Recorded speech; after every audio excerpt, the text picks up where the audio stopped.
وہ بخاری مسلم میں وہ جو لمبی حدیث ہے جو نبی علیہ السلام اپنی بیویوں سے ناراض ہو گئے تھے، ایلا کیا تھا 1 مہینے کے لیے، گھر کی چھت پہ شفٹ ہوئے، سیدنا عمر ملنے گئے تو نبی علیہ السلام کے اوپر کرتا بھی نہیں تھا، صرف تامت تھی، اور آپ ایک کھجور کی چٹائی پہ لیٹے ہوئے تھے، اٹھے تو کمر مبارک پہ چٹائی کے نشان تھے۔ سیدنا عمر نے رونا شروع کر دیا، اللہ کے رسول صلی اللہ علیہ وآلہ وسلم کیسر و کسریٰ دنیا کے مزے لوٹ رہے ہیں اور آپ اللہ کے پیغمبر ہو کے آپ کی یہ حالت ہے۔ تو آپ نے فرمایا اے عمر، لگتا ہے کہ دنیا کی حقیقت ابھی بھی تجھ پہ نہیں کھلی، کیا تو اس پہ راضی نہیں ہے کہ کیسر و کسریٰ یعنی رومنز اور پرشینز کے جو حاکم ہیں، بادشاہ ہیں، وہ دنیا کے مزے لوٹیں اور ہم آخرت کی سعادت؟ حضرت عمر کو جب یہ بات نبی علیہ السلام کہہ رہے تھے کہ لگتا ہے ابھی بھی دنیا کی حقیقت تم پہ نہیں کھلی، تو بعد والے لوگ تو پھر کسی کھاتے میں نہیں ہیں، لیکن پھر جناب حضرت عمر کی پھر ایسی حقیقت کھلی دنیا کی، ان پہ نہ حرام کھایا نہ کسی کو کھانے دی۔ حضرت ابو بکر کی للہیت آپ دیکھیں، پوری زندگی جس بندے کی وجہ سے حضرت ابو بکر کو ذہنی ٹینشن رہی ہے وہ حضرت عمر ہے۔ آپ جتنی احادیث اٹھا کے دیکھیں، حضرت ابو بکر کے ساتھ ہمیشہ اختلاف رائے حضرت عمر نے کیا، وہ بخاری مسلم میں نہیں آتا؟ صحیح بخاری میں وہ مشہور حدیث ہے جس پہ وہ آیات نازل ہوئی تھی، لا ترفعوا اصواتکم فوق صوت النبی۔ وہاں پہ حضرت ابو بکر نے مشورہ دیا، یا رسول اللہ فلاں قبیلے کا امیر فلاں کو مقرر کریں، کیونکہ وہ نیو مسلم قبیلہ تھا۔ نبی علیہ السلام کی عادت تھی کہ آپ کوئی بھی نیو مسلم ہوتا تھا نا، اس قبیلے کا ایک امیر مقرر کرتے تھے تاکہ بعد میں اس سے کمیونیکیٹ کر کے تو قبیلے تک بات پہنچے۔ حضرت عمر نے کہا نہیں یا رسول اللہ فلاں بندہ زیادہ بہتر ہے۔ اس پہ حضرت بکر نے کہا کہ تم ہمیشہ میری بات کی مخالفت کرتے ہو۔ بس اسی چپکلش میں آوازیں بلند ہوئیں، لیکن آوازیں وہاں بلند ہوئیں جو اس کائنات میں اللہ کے بعد سب سے ریسپیکٹیبل پرسنالٹی محمد رسول اللہ صلی اللہ علیہ وآلہ وسلم۔ قرآن نازل ہو گیا کہ نبی کی آواز سے بھی اپنی آواز کو بلند نہیں کرنا، لا ترفعوا اصواتکم فوق صوت النبی، اور اگر تم نے اپنی آواز کو نبی کی آواز سے بلند کیا تو تمہارے اعمال برباد کر دیے جائیں گے اور تمہیں خبر بھی نہیں ہوگی، اور ان سے ایسے گفتگو نہیں کرنی جس طرح تم آپس میں کرتے ہو۔ یہ نہ ہو کہ ابو بکر عمر یہ سمجھ لیں کہ یہ تو ہمارا داماد ہے اور بچوں کی جگہ ہوتا ہے داماد، نہ وہ اللہ کے رسول ہیں۔ ہاں جی، اما عائشہ نے کبھی نہیں کہا کہ میرے خاوند نے فرمایا، کیا کہا؟ قال رسول اللہ۔ سیدہ فاطمہ نے یہ نہیں کہا کہ میرے ابا جی فرماتے تھے، نہیں، قال رسول اللہ صلی اللہ علیہ وآلہ وسلم۔ سیدنا علی نے نہیں کہا کہ میرے چچا زاد بھائی کا بیان ہے، نہ، قال رسول اللہ صلی اللہ علیہ وآلہ وسلم۔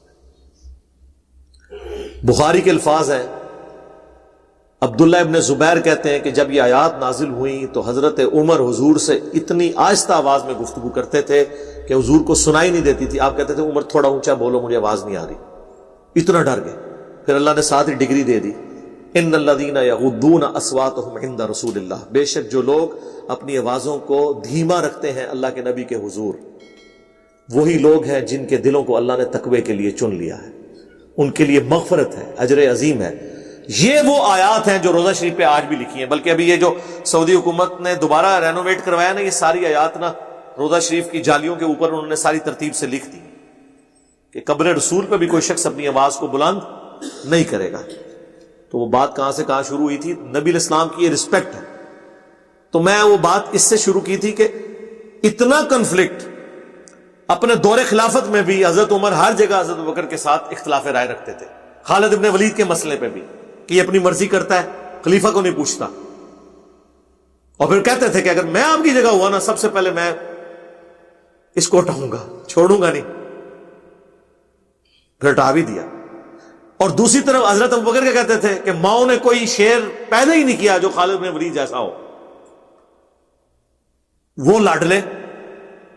لیکن یہ سارے کنفلکٹس کے باوجود ہونا تو یہ چاہیے تھا کہ جب حضرت ابوبکر پہ بیماری آئی تو کسی اور بندے کو تو خلیفہ نامزد کرتے، عمر کو نہ بناتے۔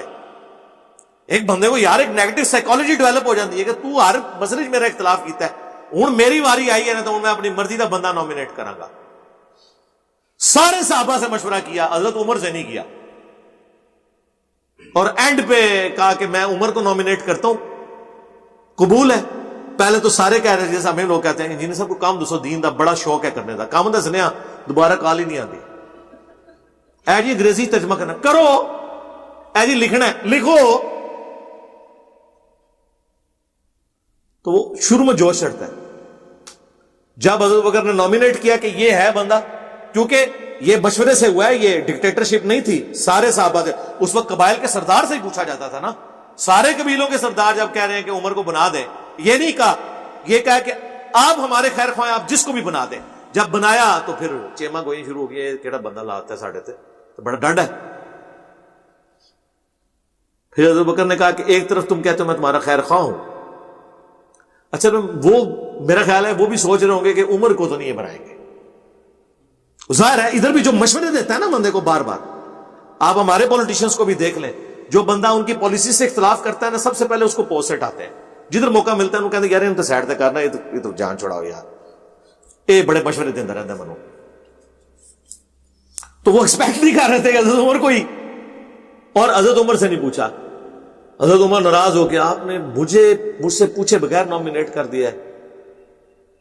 تو حضرت ابوبکر نے کہا مجھے اگر یہ بات پتہ ہوتی نا, میرے علم میں کہیں یہ بات کونے میں بھی ہوتی نا کہ تم خلافت کی خواہش رکھتے ہو, تو میں تمہیں نامینیٹ ہی نہ کرتا. مجھے پتا تھا میں تمہیں پوچھوں گا اور تم انکار کرو گے. بہرحال اب یہ میں نے نامینیٹ کر دیا.